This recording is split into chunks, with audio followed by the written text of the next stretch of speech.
ഡാലയിൽ world cup 26 ഇന്നത്തെ എപ്പിസോഡിൽ ഇന്ന് നടക്കാൻ പോകുന്ന അർജന്റീന സ്പെയിൻ ഫൈനലിനെ പറ്റിയും ഇന്നലെ തേർഡ് പ്ലേസിന് വേണ്ടി നടന്ന മത്സരം, അതായത് ഫ്രാൻസ് ഇംഗ്ലണ്ട് മത്സരത്തെ പറ്റിയുള്ളൊരു അനാലിസിസ് ആണ്.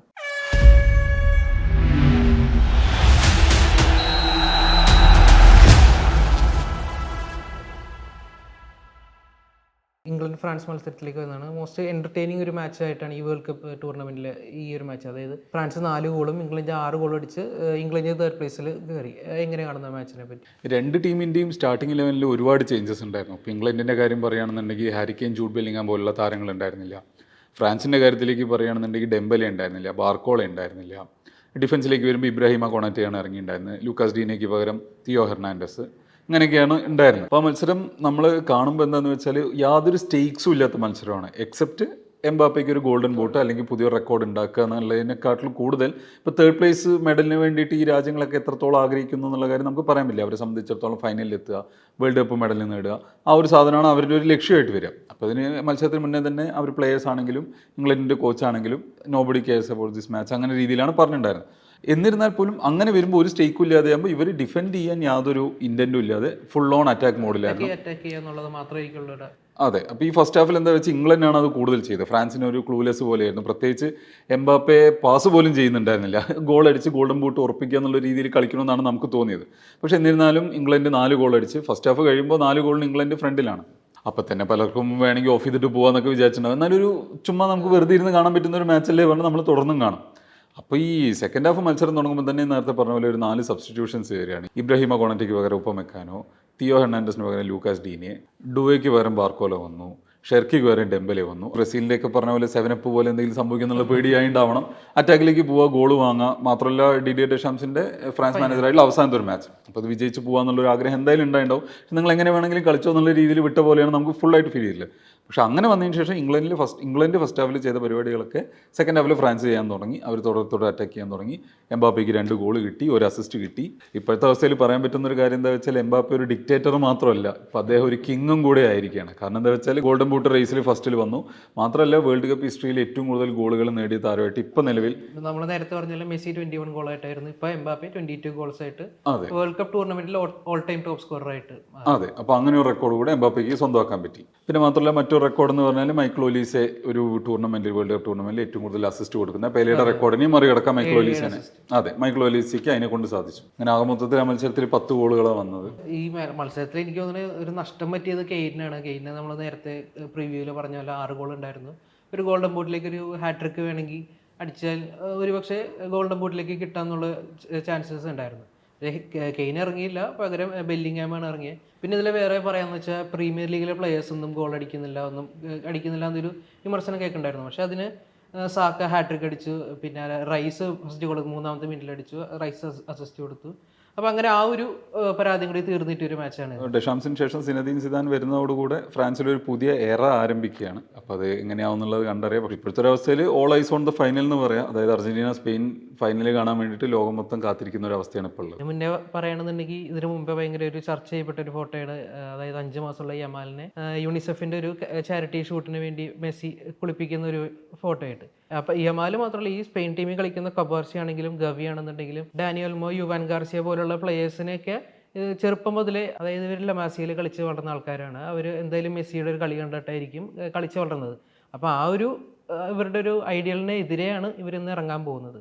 അപ്പോൾ എങ്ങനെ കാണുന്നു ഒരു സ്പെയിൻ അർജന്റീന ഫൈനൽ? മൊത്തത്തിൽ അർജന്റീന സ്പെയിൻ ഫൈനലിൽ ആരെ ജയിക്കുക എന്നുള്ളത് പ്രെഡിക്റ്റ് ചെയ്യാൻ പറ്റാത്തൊരവസ്ഥയാണ്. പക്ഷേ ഒരു ഓവറോൾ ഒരു ടീം സ്ട്രക്ചറും ടീമിൻ്റെ ഒരു സ്ട്രെങ്ത്തും കളിക്കാരെയൊക്കെ നോക്കുമ്പോൾ സ്പെയിനിന് തന്നെയാണ് ഒരു അപ്പർ ഹാൻഡ് ഉള്ളത്. കാരണം അവർ അത്രയും പ്രൂവ് ചെയ്തൊരു ടീമും യൂറോ ചാമ്പ്യൻസും ഒക്കെയാണ്. പക്ഷേ അതേസമയത്ത് അർജന്റീന വരുമ്പോൾ അവർ കോപ്പ അമേരിക്ക ചാമ്പ്യൻസ് ആണ്. പക്ഷേ സ്പെയിനിനെ സംബന്ധിച്ചിടത്തോളം കുറേ വേൾഡ് ക്ലാസ് ടാലൻറ്റുകളുള്ള, അതേപോലെ യങ് ആയിട്ടുള്ള കുറേ ഡൈനാമിക് ആയിട്ടുള്ള ടാലൻറ്റുകളുള്ള ഒരു ടീമാണ്, പ്രത്യേകിച്ച് ബാഴ്സ എന്നുള്ള പിള്ളേർ. മാത്രമല്ല ഈ ഒരു വേൾഡ് കപ്പ് ടൂർണമെൻറ്റ് പോകും തോറും മെച്ചപ്പെട്ട് വന്ന ഒരു ടീമാണ് സ്പെയിൻ. അപ്പോൾ സ്പെയിന് പറഞ്ഞ പോലെ ഈ ടൂർണമെൻറ്റിൽ ആകെ ഒരൊറ്റ ഗോളേ കൺസീഡും ചെയ്തിട്ടുള്ളൂ. അപ്പോൾ ആ ഒരു ടീമിനെതിരെ ഗോൾ അടിച്ച് ജയിക്കുക എന്നുള്ളത് അർജന്റീനയെ സംബന്ധിച്ചിടത്തോളം ഭയങ്കര ചലഞ്ചിങ് ആയിരിക്കും. ഈ 2 ടീമും സ്ട്രക്ചർ ചെയ്യുന്നതും 2 തരത്തിൽ തന്നെയായിരിക്കും. കാരണം സ്പെയിൻ ഏകദേശം ഒരു ബാഴ്സയുടെ ഒരു കൈൻഡ് ഓഫ് ഒരു പ്ലേ ആണ് അവരെടുക്കുക. പക്ഷേ ബാഴ്സ കുറച്ചുകൂടെ അറ്റാക്ക് ചെയ്യുമ്പോൾ സ്പെയിന് കുറച്ചുകൂടെ കൺട്രോളിലാണ് അവർ കളിക്കുക. മിഡ്ഫീൽഡ് കൺട്രോൾ ചെയ്ത് ഷോർട്ട് പാസസ് കളിച്ച് ഗോളുകൾ അടിക്കുക എന്നുള്ളൊരു ആ ഒരു ടാക്ടിക്സ് ആണ് സ്പെയിൻ ഈ ടൂർണമെൻറ്റോട് ഉടനീളം കളിച്ചത്. അപ്പോൾ ഈ ഒരു ഹിസ്റ്റോറിക്കലി തന്നെ നോക്കുമ്പോൾ തന്നെ one of the best defensive അല്ലെങ്കിൽ ഒരു കൺട്രോളിങ് അല്ലെങ്കിൽ ഒരു ഹോൾഡിംഗ് ടീമായിട്ട് നമുക്ക് ഇപ്പോഴത്തെ സ്പെയിൻ ടീമിനെ പറയാൻ പറ്റും. ഇന്നലെ ഇംഗ്ലണ്ടിൻ്റെയും ഫ്രാൻസിൻ്റെയും മത്സരം നടക്കുന്നവരെ ഈ വേൾഡ് കപ്പ് ടൂർണമെൻറ്റിൽ ഏറ്റവും കൂടുതൽ ഗോൾ അടിച്ച ടീമായിരുന്നു അർജൻറ്റീന. അപ്പോൾ അവരുടെ ഓപ്പോസിറ്റ് കളിക്കാൻ പോകുന്നത് ഏറ്റവും കുറവ് ഗോൾ കൺസീഡ് ചെയ്ത ടീം. സ്പെയിൻ എങ്ങനെയാണ് കളിക്കുക എന്ന് പറഞ്ഞാൽ ഈ ധീരജ് നേരത്തെ പറഞ്ഞ പോലെ ബോൾ ഹോൾഡ് ചെയ്യുക, ഓപ്പോണൻറ്റിനെ കൺട്രോൾ ചെയ്യുക, ഗെയിമിനെ കൺട്രോൾ ചെയ്യുക, അങ്ങനെ ഒരു രീതിയിലേക്ക് സ്പെയിൻ കളിക്കുക. പക്ഷേ അർജൻറ്റീനയിലേക്ക് വരുമ്പോൾ അവർ കൂടുതൽ ഫിസിക്കാലിറ്റി ആയിട്ട് ട്രാൻസിഷൻ, പ്രസ്സിങ്, പെട്ടെന്ന് ബോൾ വിൻ ചെയ്യാൻ നോക്കുക, അങ്ങനെയൊക്കെ നോക്കും. പ്രത്യേകിച്ച് ഈ റോഡറിയുടെ ഒക്കെ കാര്യം വരുമ്പോൾ കുറേ നേരം ബോൾ കയ്യിൽ വെച്ച റോഡറി ആ ബിൽഡപ്പ് പ്ലേയിൽ ഭയങ്കരമായിട്ട് കോൺട്രിബ്യൂട്ട് ചെയ്യുന്ന ഒരാളാണ്. അപ്പോൾ ഒരു ബിൽഡപ്പ് പ്ലേനെ റോഡറിനെ സമ്മതിക്കാതിരിക്കുക എന്നുള്ളത് അർജൻറ്റീനയെ സംബന്ധിച്ചിടത്തോളം ഭയങ്കര ഇമ്പോർട്ടൻ്റ് ആയിട്ടുള്ള ഒരു കാര്യമായിരിക്കും.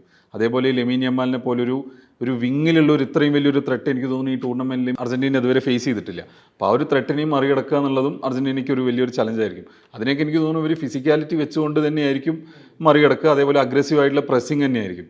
ഈ ഒരു രണ്ട് ടീമിൻ്റെ ഒരു ഗെയിം സ്റ്റൈൽ എടുത്ത് നോക്കുമ്പോൾ നമുക്ക് പറയാൻ പറ്റുന്ന കാര്യം എന്താ വെച്ചാൽ ഒരു പെർഫെക്റ്റ് സിസ്റ്റം അല്ലെങ്കിൽ ഒരു footballing system versus power of friendship എന്ന് പറഞ്ഞൊരു സാധനമായിരിക്കും മിക്കവാറും ഒന്നും ഉണ്ടാവുക. കാരണം ഈ അർജൻറ്റീന ടീമിനെ പറയുമ്പോൾ അവൻ്റെ ഒരു മെൻറ്റാലിറ്റിയാണ്, മെസ്സി കേന്ദ്രീകരിച്ചിട്ടുള്ള ഒരു സെറ്റപ്പ്, മെസ്സിക്ക് വേണ്ടി ജയിക്കുക എന്നുള്ള ആ ഒരു ഐഡിയ, അങ്ങനെയൊക്കെ വരുമ്പോൾ ആ ഒരു സാധനമായിരിക്കും ഇന്ന് ആക്ച്വലി ബാറ്റിൽ ചെയ്യുക. ഇപ്പോൾ തിരിച്ച് പറഞ്ഞ പോലെ തന്നെ ലാമാസിയത്തെ പിള്ളേർ, ഇപ്പോൾ ലെമീൻ യമാൽ, ജോൺ ഗാർസിയ, അങ്ങനെയുള്ളവരൊക്കെ ഈ ചെറുപ്പം തൊട്ട് ഈ മെസ്സിയുടെ ഗെയിം പ്ലേ ഒക്കെ കണ്ട് വളർന്നവരാണ്. അപ്പോൾ അവർ അക്കാഡമിയിൽ പഠിപ്പിക്കുന്നതും വിഷ്വൽസ് ഒക്കെ കാണിക്കുന്നതും മെസ്സിയുടെ ഒക്കെ ഗെയിം പ്ലേ തന്നെയായിരിക്കും. അപ്പോൾ അതൊക്കെ പഠിച്ച് അവർ മെസ്സിയെ എത്രത്തോളം പഠിച്ചിട്ട് വന്നിട്ടുണ്ട്, മെസ്സിയെ അവർക്ക് അത് വെച്ചിട്ട് ലോക്ക് ചെയ്യാൻ പറ്റുമോ, അങ്ങനെയുള്ള കാര്യമൊക്കെ കൂടെ ആയിരിക്കും ഇന്ന് നമുക്കൊരു ചലഞ്ചായിട്ട് വരാൻ പോകുന്നത്. അപ്പോൾ മെസ്സിനെ സംബന്ധിച്ചിടത്തോളം തന്നെ കണ്ട് വളർന്ന പിള്ളേരുടെ മുന്നിൽ താൻ ആരാണെന്ന് ഒന്നുകൂടെ പ്രൂവ് ചെയ്യുക എന്നുള്ള ഒരു സാധനം കൂടിയാണ് ഒരു ചലഞ്ചായിട്ട് വരുന്നത്. സ്പെയിനെ സംബന്ധിച്ചിടത്തോളം വേറൊരു ത്രെട്ട് പോലെ വരാൻ പോകുന്ന കാര്യം എന്താ വെച്ചാൽ ഇപ്പോൾ മെസ്സിനെ ഒന്നും ഒരൊറ്റ ആളെ വെച്ച് മാർക്ക് ചെയ്യാനോ ഡിഫെൻഡ് ചെയ്യാനോ പറ്റില്ല. അപ്പോൾ ഹോസെ മൊറിഞ്ഞോ പറഞ്ഞ പോലെ 1-on-1 മെസ്സിക്കെതിരെ വന്നു എന്ന് പറഞ്ഞാൽ യു ആർ ഡെഡ് എന്നുള്ള അവസ്ഥ. അപ്പോൾ എങ്ങനെ പോയാലും എനിക്ക് തോന്നുന്നു കുബാർസി, ലപ്പോർട്ടെ പോലുള്ള സെൻറ്റർ ബാക്കൊക്കെ മെസ്സിനെ കവർ ചെയ്യാൻ വേണ്ടിയിട്ട് വരികയായിരിക്കും. അപ്പോൾ ആ സെൻറ്റർ ബാക്ക് മെസ്സിനെ കവർ ചെയ്തുകൊണ്ടിരിക്കുമ്പോൾ അവിടെ ഒരു ഗ്യാപ്പ് ഫോം ചെയ്യാൻ ചാൻസ് ഉണ്ട്. അപ്പോൾ ആ ഗ്യാപ്പിലേക്ക് ലൊട്ടാറോ മാർട്ടിനസ്, ഹൂലിയൻ ആൽവരസ് പോലുള്ളവരൊക്കെ കയറി വന്നിട്ട് അവർ കിട്ടുന്ന ഒരു ചാൻസ് പോലും ഒരു കാരണവശാലും പാഴാക്കാൻ പാടില്ല ഇന്നത്തെ മത്സരത്തിൽ. നമുക്ക് ഇതിനു മുന്നേ അർജൻറ്റീനയുടെ പല മത്സരങ്ങളും കാണുമ്പോൾ വുഡ് വർക്ക് ആവട്ടെ, അല്ലെങ്കിൽ ടാർഗറ്റിൽ എത്താതെ പോകുന്ന ഷോട്ടുകൾ, അങ്ങനെ കുറേ കാണാൻ പറ്റും. പക്ഷേ ഇന്ന് അങ്ങനെയായിരിക്കില്ല. കാരണം എന്താ വെച്ചാൽ അവർക്ക് എത്രത്തോളം ചാൻസുകൾ കിട്ടും എന്നുള്ളത് തന്നെ സംശയമാണ്. കാരണം സ്പെയിനിൻ്റെ ഡിഫൻസീവ് സിസ്റ്റം അങ്ങനെ ആയതുകൊണ്ട്. അപ്പോൾ കിട്ടിയ ചാൻസ് ഉടനെ ഗോളാക്കുക എന്നുള്ളതാണ് അർജൻറ്റീനയുടെ മെയിൻ ഒരു ടാർഗറ്റ് ആവേണ്ടതെന്ന്. മാത്രമല്ല സ്പെയിനിൻ്റെ വിങ് ബാക്ക് പെയറിംഗ് ആയിട്ടുള്ള പെഡ്രോ പോറോ, അതുപോലെ കുക്കുരെ, അവരൊക്കെ ഫ്രണ്ടിലേക്ക് വന്ന് അറ്റാക്ക് ചെയ്ത് കളിക്കുന്ന ആൾക്കാരാണ്. അപ്പോൾ അവർ ഫ്രണ്ടിലേക്ക് വരുമ്പോൾ പെട്ടെന്ന് ബോൾ വിൻ ചെയ്തിട്ട് ആ ഗ്യാപ്പിൽ ഈ പറഞ്ഞ പോലെ ലൊട്ടാറോ മാർട്ടിനസ്, ഹൂലിയൻ ആൽവരസ് പോലുള്ളവർ കയറി, അല്ലെങ്കിൽ അൽമാഡയൊക്കെ കയറി ബോൾ വിൻ ചെയ്ത് പോയിട്ട് ഗോളാക്കാനുള്ള ശ്രമങ്ങളൊക്കെ നടത്തുക എന്നുള്ളതൊക്കെ ആയിരിക്കും അർജൻറ്റീന ഇന്ന് ശ്രമിക്കാൻ പോകുന്ന കാര്യം. ഇപ്പോൾ മെസ്സിയെ പൂട്ടാൻ ശ്രമിച്ചാൽ സംഭവിക്കാൻ പോകുന്ന കാര്യം എന്താ വെച്ചാൽ അത് ഒരേ സമയം സ്പെയിനിന് ഗുണമായിട്ടും മാറും ദോഷമായിട്ടും മാറും. പിന്നെ മാത്രമല്ല ഇപ്പോൾ അർജൻറ്റീനയെ റെസ്പെക്ട് ചെയ്യുക ആസ് എ ടീം. എനിക്ക് തോന്നുന്നു കുറേ അർജൻറ്റീന ഫാൻസും സ്പെയിൻ ഫാൻസാണ്. കാരണം ഈ ബാഴ്സ ബാക്ക്ഗ്രൗണ്ട് അങ്ങനെയൊക്കെ ഉള്ളതുകൊണ്ട് തന്നെ. അപ്പോൾ ഫാൻസിൻ്റെ ഇടയിൽ അങ്ങനെ ഒരു റെസ്പെക്ട് ഉണ്ട്. ടീമിൻ്റെ ഇടയിലും തന്നെ ഇപ്പോൾ സ്പെയിൻ ടീം എടുത്ത് നോക്കിയാൽ സ്പെയിനിലുള്ള മിക്ക ആളുകളും മെസ്സി ഫാൻസാണ്, ഐഡലൈസ് ചെയ്യുന്ന മെസ്സിനെയാണ്. അപ്പോൾ അങ്ങനെ വരുമ്പോൾ എന്താ വെച്ചാൽ ആ ഒരു റെസ്പെക്റ്റ് വെച്ചുകൊണ്ട് തന്നെ, പക്ഷേ ഫിയർലെസ് ആയിട്ട് സ്പെയിന് കളിക്കണം. റെസ്പെക്റ്റ് വേറെ, പേടി വേറെ. അപ്പോൾ ഒരു പേടിയൊന്നുമില്ലാതെ ആ ഒരു റെസ്പെക്റ്റ് വെച്ചുകൊണ്ട് തന്നെയുള്ള ഒരു മത്സരമായിരിക്കും. ഇപ്പോൾ കുറേ പേര് പറയുന്ന ഒരു ഫ്രണ്ട്ലി മാച്ച് പോലെ ഉണ്ടാവും, അത്ര ഒരു ലാഘവത്തോടെ ആയിരിക്കും കളിക്കുന്നതൊക്കെ പലരും തമാശ രൂപേണ പറയുന്നുണ്ട്. അത് ഈ ടീം തമ്മിലുള്ള പ്ലേയേഴ്സ് തമ്മിലുള്ള മെൻറ്റാലിറ്റിയും ഫാൻസ് തമ്മിലുള്ള ഒരു മെൻറ്റാലിറ്റി ഒക്കെ കാരണം വരുന്ന ഒരു സാധനം. പക്ഷേ അൾട്ടിമേറ്റ്ലി മെസ്സിയെ സംബന്ധിച്ചിടത്തോളം തൻ്റെ കരിയർ, അതായത് ഈ മെസ്സിക്ക് വേണ്ടി ഫാൻസ് പാടുന്നത്, അർജൻറ്റീനക്കാർ പാടുന്നത്, ടീം പാടുന്നതൊക്കെ മെസ്സിക്ക് വേണ്ടി അവസാന വേൾഡ് കപ്പ്, അതേപോലെ ബാക്ക് ടു ബാക്ക് ചാമ്പ്യൻസ് ആയിട്ട് അർജൻറ്റീനനെ കാണണം, വേൾഡ് കപ്പ് ചാമ്പ്യൻസ് ആയിട്ട് കാണണം എന്നാണ് അവർ പാടുന്നത് തന്നെ. മെസ്സി ആ കരിയർ, വേൾഡ് കപ്പ് കരിയർ അവസാനിപ്പിക്കുകയാണെന്നുണ്ടെങ്കിൽ അതൊരു വേൾഡ് കപ്പോട് തന്നെ അവസാനിപ്പിക്കാൻ പറ്റട്ടെ എന്നുള്ളൊരു ആഗ്രഹം കൂടെ ഈ ടീമിനെ സംബന്ധിച്ചിടത്തോളം ഉണ്ട്.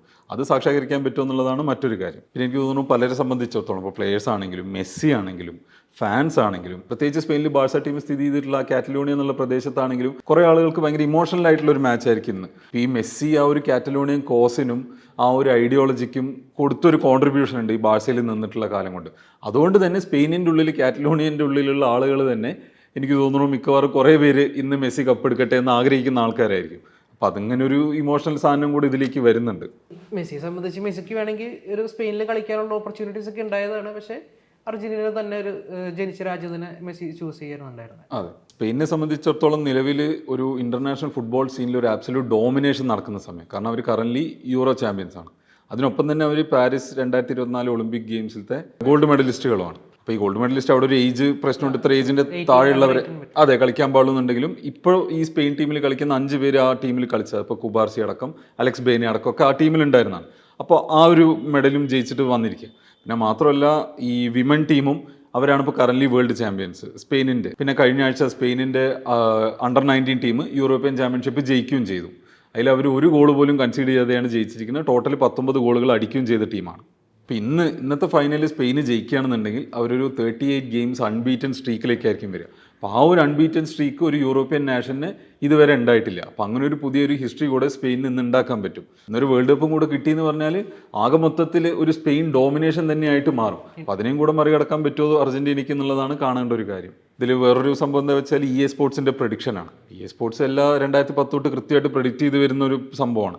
അപ്പോൾ അവർ ഇത്തവണ പ്രഡിക്റ്റ് ചെയ്തിരിക്കുന്നത് സ്പെയിന് ജയിക്കുന്നുള്ളതാണ്. അപ്പോൾ ആ ഒരു പ്രൊഡിക്ഷനും കൂടെ കറക്റ്റ് ആവോ, അല്ലെങ്കിൽ മെസ്സിയുടെയും അല്ലെങ്കിൽ അർജന്റീനയുടെ പവർ ഓഫ് ഫ്രണ്ട്ഷിപ്പിന് ഈ ഒരു കമ്പ്യൂട്ടർ സിമുലേഷനിൽ വരുന്ന പ്രൊഡിക്ഷനൊക്കെ മറികടക്കാൻ പറ്റുമോ എന്നുള്ളതും ഇന്ന് കണ്ടറിയാം. അതല്ല, ഇറ്റലിയും ബ്രസീലും ചെയ്ത പോലെ അടുപ്പിച്ച് കൺസിക്യൂട്ടീവ് വേൾഡ് കപ്പ് ജയിക്കാൻ പറ്റുമോ അർജന്റീനയ്ക്ക് എന്നുള്ളതും കൂടി ഇന്നത്തെ ഇതിനകത്ത് ചർച്ച ചെയ്യാം. കാരണം അവർ പണ്ട് ഈ ജൂലിസ് റെമി ട്രോഫി ഉണ്ടായിരുന്ന ടൈമിലാണ് ഇറ്റലിയും ബ്രസീലും അടുപ്പിച്ച് കപ്പടിച്ചത്. അത് ഇറ്റലി 34-38 വേൾഡ് കപ്പും ബ്രസീൽ 58-62 വേൾഡ് കപ്പാണ് അടിച്ചത്. അപ്പോൾ ട്രോഫി മാറി, അതായത് പുതിയ ട്രോഫി വന്നിട്ട് ഇതേവരെ ഒരു ടീമും അടുപ്പിച്ച് വേൾഡ് കപ്പ് അടിച്ചിട്ടില്ല. അപ്പോൾ അത് അർജന്റീനയ്ക്ക് പറ്റുമോ എന്നുള്ളതും കൂടി കണ്ടറിയാം.